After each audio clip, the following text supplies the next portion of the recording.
షాద్నగర్లో వరుసగా దొంగతనాలు జరుగుతున్నాయి. అర్ధరాత్రి దాటిన తర్వాత 5 దుకాణాల్లో చోరీ జరిగాయి. ఇనుపరాడ్లతో షట్టర్లు ఎత్తి చోరీకి పాల్పడ్డారు దొంగలు. దాదాపు 5 లక్షల రూపాయల నగదుని ఎత్తుకెళ్లారు. సీసీ కెమెరాల్లో దొంగతనం రికార్డైంది. కారులో వచ్చారు 4 దొంగలు.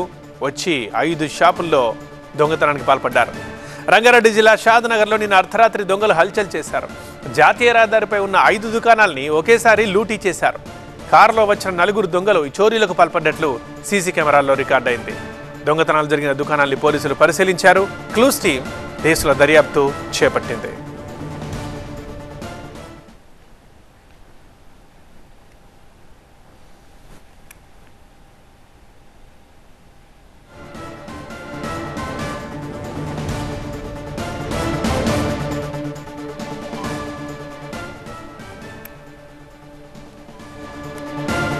షాద్నగర్లో వరుసగా దొంగతనాలు జరిగాయి. నిన్న అర్ధరాత్రి ఒకేసారి రోడ్డు మీద ఉన్న 5 షాపుల్లో దొంగతనం చేశారు 4 దొంగలు. ఆ సీసీ ఫుటేజ్ మనకు క్లియర్గా అర్థమవుతోంది.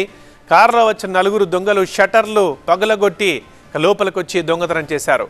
ఆ సీసీ విజువల్స్లో మనకు క్లియర్గా కనిపిస్తోంది. పూర్తిగా 5 లక్షల చోరీ జరిగిందన్నట్లు అంచనా వేస్తున్నారు.